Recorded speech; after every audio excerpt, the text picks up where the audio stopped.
Que pirei, Goiás é bom demais. Léo, isso mesmo, né? Já está aqui para bater um papo com a gente. Ela é dermatologista. Nesse tempo bonitinho do Goiás, né? Tempo de deserto. Que resseca a nossa pele, né? Nós convidamos a doutora Maíra Ians. Falei certo? Não. Não? Eu acho que não. Nós estávamos até perguntando como que funciona, mas o trem não deu certo. Mas ela vai falar pra gente direitinho como que fala o sobrenome dela, porque é um nome muito chique, um nome muito importante, e é uma questão da medicina que as pessoas buscam só pra estética. Ultimamente é só pra isso. Vou pôr no dermatologista com a manchinha aqui. E as coisas vão bem além disso. Tem muita coisa pra perguntar aqui pra ela. Ela é mestre, doutora e pesquisadora, médica dermatologista do Hospital de Doenças Tropicais de Goiás. Doutora Maíra, seja bem-vinda ao programa Viver Goiás. Obrigada a todos pela atenção. Como é que é? Ianhes. Pronto, a gente vai passar escrito aqui e vocês treinam em casa. Doutora, mas aí a gente já começou falando muito da questão da dermatologia, né? Eu vou no dermatologista porque eu tô com uma ruguinha, tô com uma manchinha e tal. E não é só isso, né? Não é só isso. A dermatologia vai muito mais além da estética. A gente realmente faz estética, né? Quem descobriu, por exemplo, a toxina botulínica foi um casal de oftalmologista e dermatologista. Então, a estética nasceu na dermatologia. Nossa. Né? Mas, ao mesmo tempo, a gente já lida há vários anos. A dermatologia nasceu através das doenças de pele. Então, são elas que a gente estuda além da estética. Então, a dermatologia, ela é basicamente estética e doença. E com esse clima seco de Goiás, né?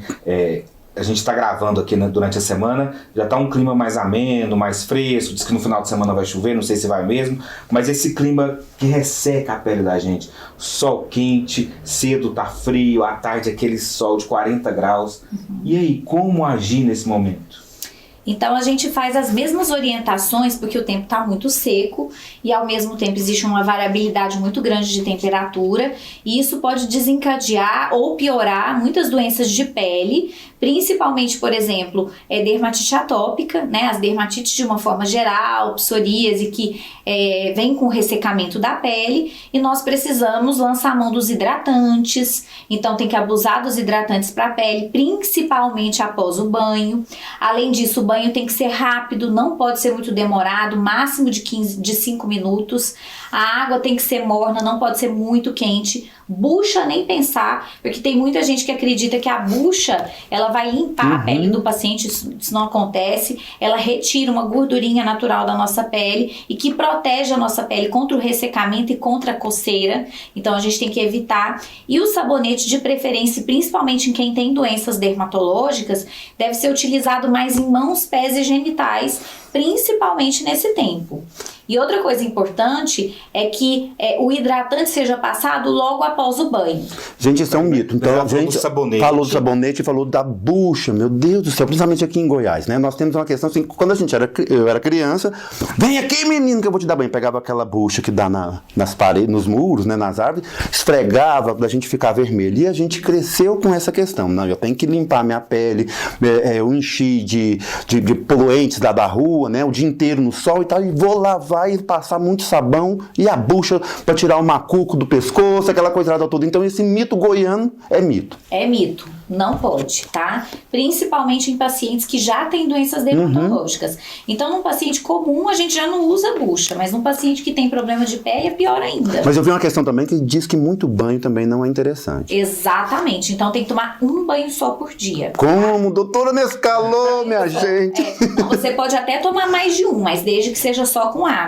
Porque se você utilizar muito sabonete, obviamente a sua pele vai irritar muito e vai ressecar. Eu, por exemplo, eu não consigo, em hipótese alguma, permitir que uma gota do chuveiro caia na minha nuca e ela esteja fria. Pra mim, se eu não ficar aqui com o ombro vermelho, assim, pelangalinha mesmo, eu não dou conta de tomar banho. Então, eu espero que você não tenha nenhuma doença dermatológica. Graças a Deus eu não tenho. Mas aí você vai coçar muito. A oleosidade da pele, essa coisa excessiva, tal, isso aí, a gente fala muito sobre as questões da pele que está machucadinha, dermatites e tal. Mas a pele oleosa, Então, a pele oleosa existe, mas ela é muito difícil de acontecer no corpo. Geralmente a pele oleosa ela é mais comum no rosto, na região do V, do pescoço, atrás nas costas, que é geralmente onde a gente tem espinha, onde a gente tem acne. Então aí tudo bem, o paciente ele pode ter até uma oleosidade, mas para isso a gente pode ter sabonetes específicos só para essa área, por exemplo, do rosto, entendeu?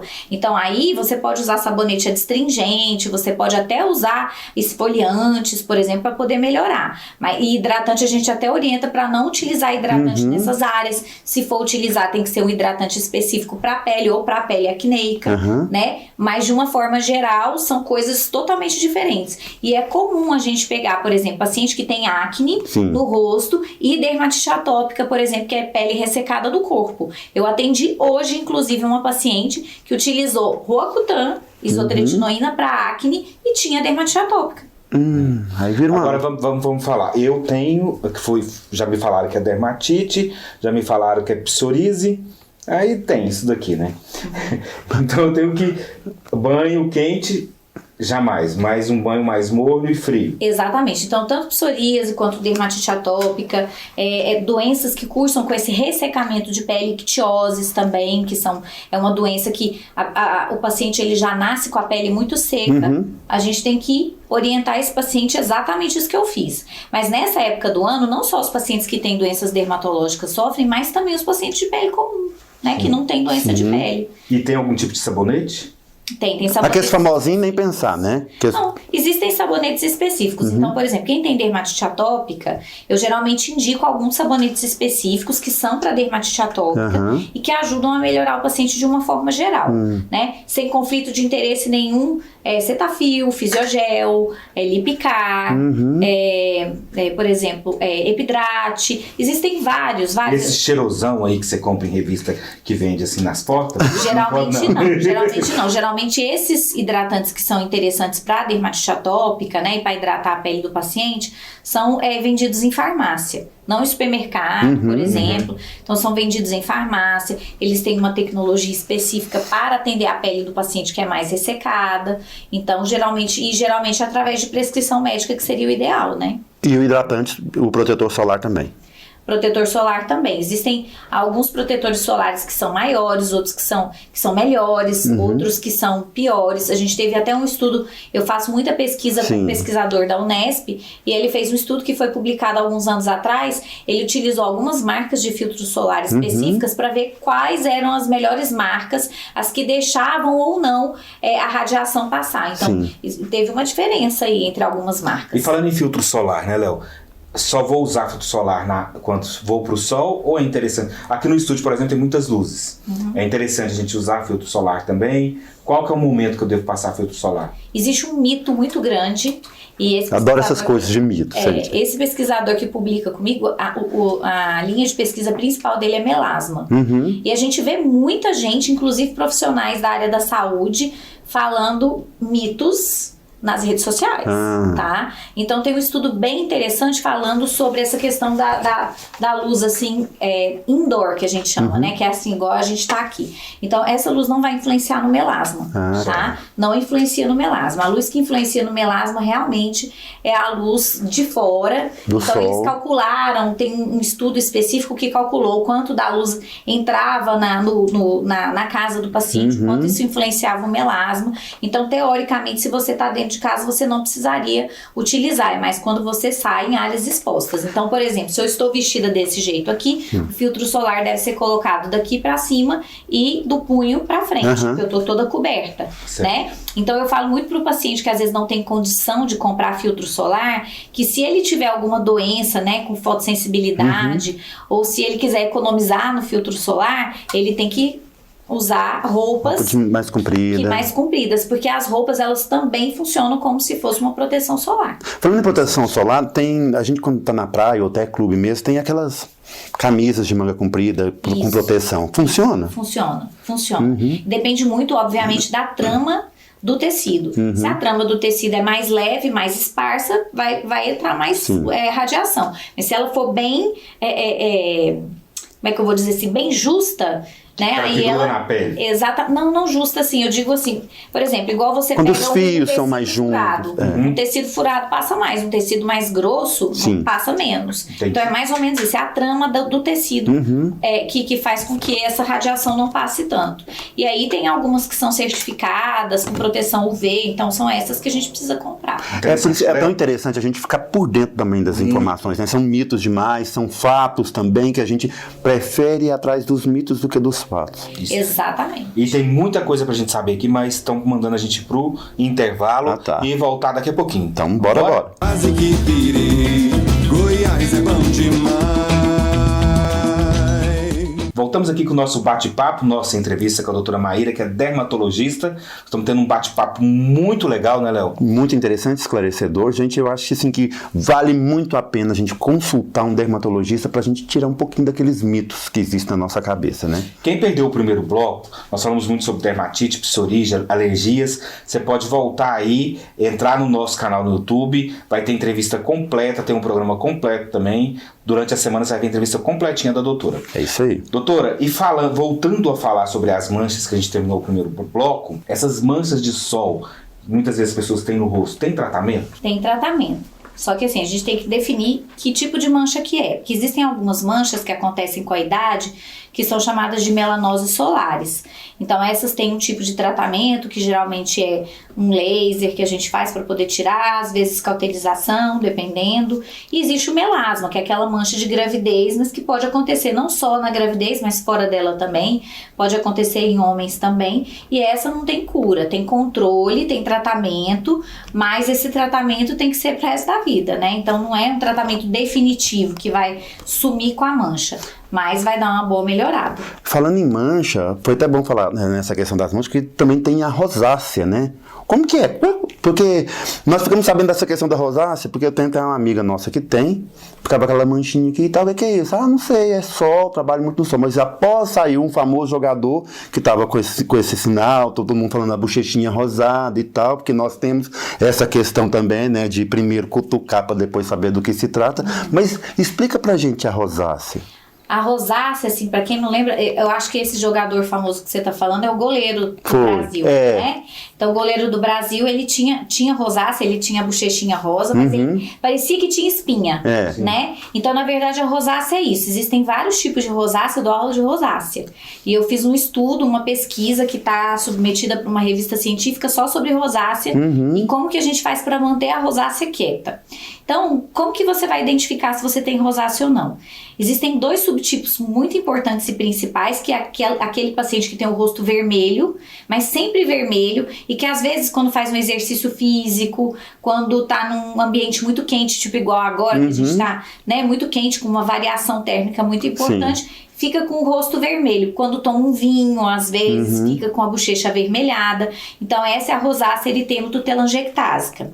Agora, tem gente que, além da vermelhidão, pode ter também umas espinhas. Aí ela acha que é acne, na verdade, mas pode ser rosácea. E a rosácea tem outros dois tipos, que pode dar só no olho, e aí às vezes é difícil pra gente dermatologista e até pro oftalmologista fazer o diagnóstico.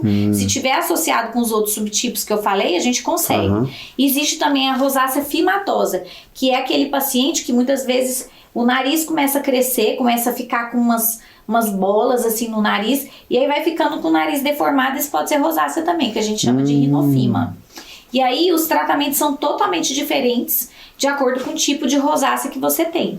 Por isso, tem que ir no dermatologista para definir qual é o tipo de tratamento. Então, por exemplo, na rosácea que fica vermelha a sua pele, existe tratamento que você passa e ajuda a constringir os vasos, faz uma vasoconstrição, e esses vasos ficam mais fechados e com isso dão uma clareada no rosto. Então, tem algumas medicações que a gente consegue prescrever para o paciente. A gente pode fazer laser para poder diminuir, mas não é todo laser. A gente chama de luz pulsada, porque a maioria dos lasers, para quem tem rosácea, piora a rosácea. Então, por exemplo, eu atendi uma paciente uma vez que ela tinha rosácea, e aí ela foi num ginecologista que fazia estética. Aí é o grande problema de quem faz estética e não é especialista, porque não sabe cuidar totalmente, não entende todas as doenças. ela piorou muito da rosácea. E aí, o paciente pode também fazer toxina botulínica para rosácea, tá?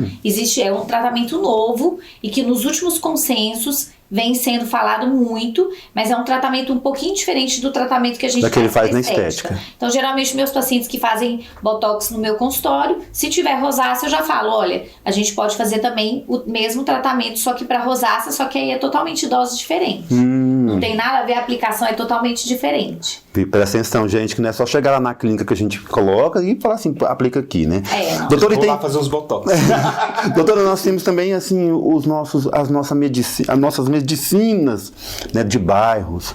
Eu já vi muita gente pegando uma folha de aloe vera babosa, amassa, faz aquela pasta, e tem gente que coloca café, coloca mel, porque isso é muito bom. Antigamente funcionava assim, e lambuza tudo na dermatite, lambuza na rosácea, lambuza onde está com o probleminha, e acha que aquilo vai ser a solução, e fala assim, tem gente ainda que fala, aquecer é melhor, a pessoa pega e vai pro sol.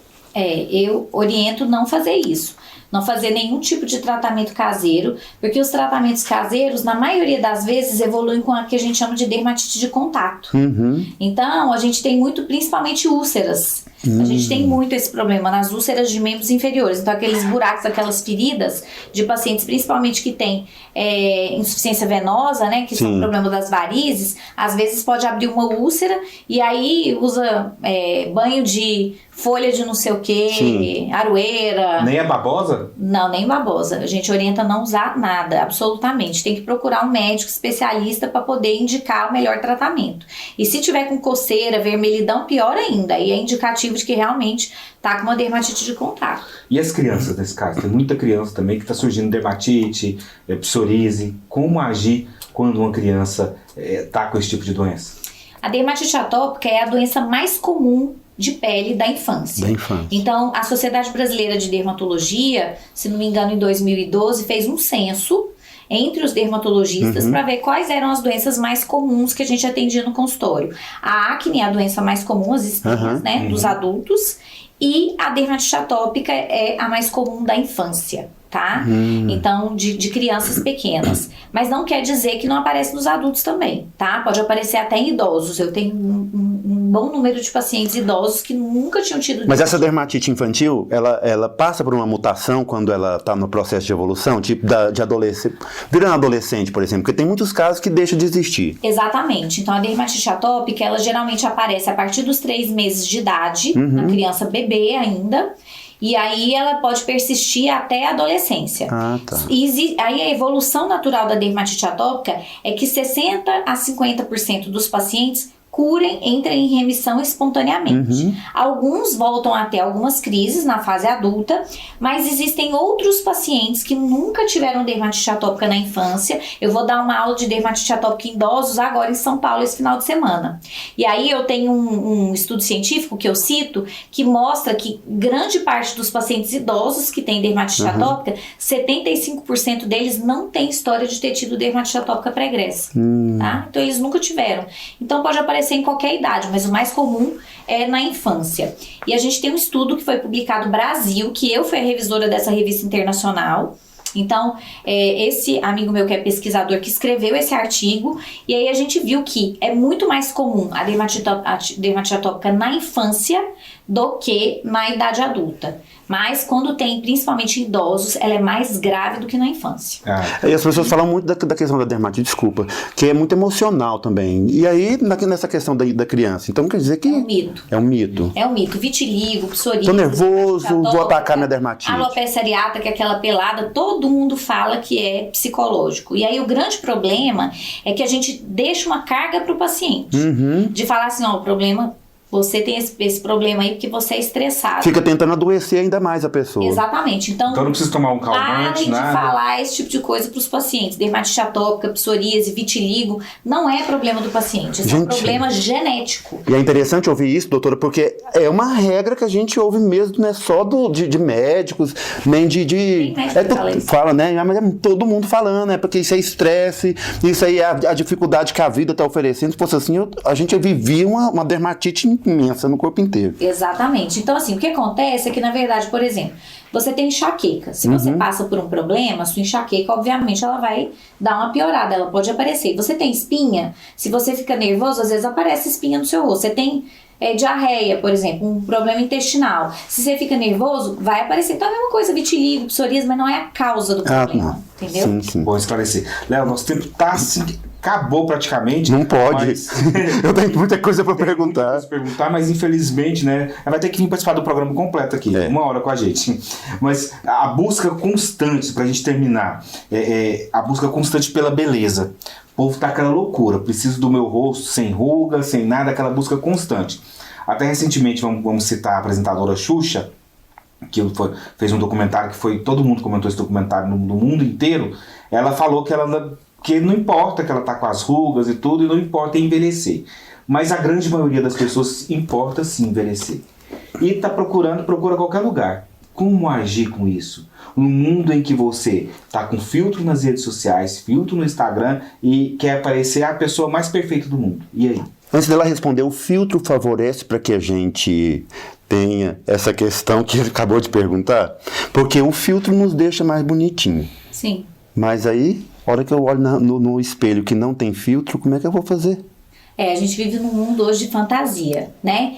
E não só em relação aos filtros, mas também em relação aos profissionais que fazem estética. Então a gente tem filtro até para isso. Então eu vou dar algumas dicas para vocês que estão aí em casa, para tentar evitar cair em profissionais que não são adequados para tratarem principalmente dessa parte estética. Cuidado com o número de seguidores, tá? Redes sociais não são currículo para nenhum tipo de profissional. Primeira coisa, você tem que checar que profissão que esse profissional é. Qual é a profissão dele? É médico? Não é médico? Tem residência naquela área específica? Não tem? Outra coisa, número de seguidores. Número de seguidores não quer dizer absolutamente nada sobre a habilidade técnica e a habilidade científica desse profissional. Então, cuidado.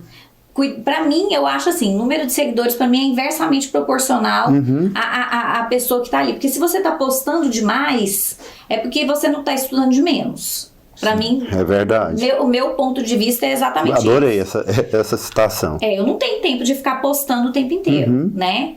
E outra coisa importante também é a gente observar o lugar onde a gente está fazendo os nossos procedimentos, se esse profissional está usando luva adequada, se está tendo esterilização, se tem alguma denúncia daquele profissional. E outra coisa, a gente tem muitos profissionais que às vezes você faz, a minha amiga deu certo e então tá tudo certo. E eu atendi 4 complicações de uma mesma pessoa e todo mundo falava a mesma coisa. Ah, mas minha amiga, ela falou pra mim que deu tudo certo. Então a primeira coisa que você tem que checar é o currículo desse profissional. É quem ele é, onde ele estudou, qual faculdade que ele fez, qual é o curso que ele fez. Geralmente, antes e depois, a gente tem que tomar muito cuidado, porque os antes e depois, por exemplo, médico não pode postar antes e depois. Vocês sabiam disso? É verdade. Não né? pode. Não pode. Então, se a pessoa está postando muito antes e depois, não é médico. Provavelmente não é médico. E também não é ético, né? Você tem que ver. Não é... Pelo que eu sei, assim, são pouquíssimas as profissões que permitem isso.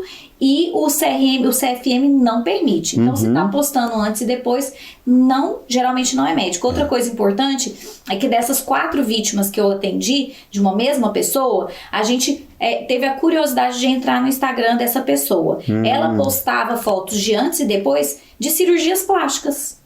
E é tão deselegante, não era de né? preenchimento, entendeu? Não era de preenchimento. Então a pessoa posta resultados que não são nem dela. Isso é falso, gente. Isso aí E a gente empolga, né? Você vê um antes e depois e fala assim, moço, a minha cara tem conserto, eu vou lá. Eu preciso arrumar meu narizão, por exemplo, levantar um monte de coisa, mas assim, óbvio que a gente procura pessoas que têm um currículo bem interessante, né? Uma carga de trabalho. Mas aí o problema é isso. São redes sociais, número de seguidores e fotos de antes e depois. Tudo que tá errado. Mas o bom profissional, e com os profissionais que eu conheço, por exemplo, não posta absolutamente nada. Não pode. A gente não pode fazer isso. Se fosse assim, já pensou, minha gente, se um ginecologista postasse um antes e depois do Papa Nicolau, por exemplo, não funciona. Né? Doutora, antes de concluir, eu preciso só falar uma coisa, Breno, referente ao preconceito porque existe nessas manchas da psoríase, as manchas da dermatite. o constrangimento. Hoje em dia a gente vê pessoas que já andam coberto e, infelizmente, nossa, que isso? O que foi? Que a maioria das pessoas não tem esse bom senso, né? O que é isso? É câncer de pele, que todo mundo já assimila. Tipo o HDT, por exemplo. Falou que é o HDT, as pessoas já ligam diretamente ao HIV. Falou que é uma mancha na pele, já liga automaticamente a um câncer. Como que a gente lida com essa situação diante de tamanha assim, desinformação e preconceito? É muito difícil, porque a doença de pele, de uma forma geral, ela gera um preconceito. Porque é engraçado, se você diz que você tem diabetes, hipertensão, ninguém vai falar nada. Mas se você tem uma doença de pele, as pessoas olham em você e acham que é contagioso. Sim. Isso é muito comum. E na era bíblica, psoríase era tratado como hanseníase, como lepra. A lepra, né? Como lepra. Então, o paciente com psoríase naquela época, como vitiligo, era jogado ou para fogueira, ou então para viver nos leprosários, porque a gente não tinha, eles não tinham entendimento do que era e achava que era contagioso. Então, hoje ainda a gente tem essa eu vejo muito dos meus pacientes com dermatite atópica, com psoríase, essa desinformação do vitiligo também, essa desinformação, esse preconceito. Então, a gente tem que orientar a população que nem toda doença de pele é contagiosa, que nem toda doença de pele que coça é contagiosa, mas assim, ainda existe esse preconceito, sim. Né? E aí as pessoas, principalmente com psoríase, com dermatite atópica, com vitiligo, elas procuram usar, né, camisa comprida. Eu tinha uma paciente de psoríase esses dias que ela me falou uma frase que me marcou tanto, e logo depois que ela saiu do meu consultório, outro paciente de psoríase entrou, eu contei pra ele chorou. Ela usou uma medicação que limpou ela, que agora a gente tem umas medicações muito legais, tanto para dermatite atópica quanto para psoríase, que mudaram a vida dos pacientes. Que maravilha. E aí ela veio limpa, sem lesão nenhuma. E aí eu falei para ela, nossa, você tá feliz? Aí ela virou e falou assim para mim, doutora, em 40 anos foi a primeira vez que eu fui no cabeleireiro. Ai, nossa. Porque ela tinha muita lesão no couro cabeludo e ela não tinha coragem, ela tinha vergonha de ir. Nossa, aquilo ali me marcou. E aí eu conversando com um paciente próximo, né, que ia começar a terapia, aí eu falei pra ele, olha, você vai ficar tão bem. Hoje veio uma paciente aqui e falou isso, ele começou a chorar. É emocionante, realmente. Até a mim me emocionou. Eu tô marcando minha consulta com a doutora. E eu quero que a doutora volte aqui. Eu sei que a agenda dela é muito cheia, mas a gente precisa conversar também sobre o câncer de pele. Sim. Eu sei que esse momento não dá pra gente falar, porque tem muitas perguntas, mas vamos marcar depois, né? Com certeza, tá? As portas estão abertas, doutora. Primeiro que a senhora é muito esclarecedora. É tão difícil chamar de senhora, com a cara de menina. É mais nova do que eu, mas a senhora, pela a sua posição. Muito bem-vinda, muito espontânea, muito esclarecedora. Muito obrigado. Obrigada. Nós só temos que agradecer sua presença aqui e tá de portas abertas. Obrigada, eu agradeço a todos vocês. Quase que pirei, Goiás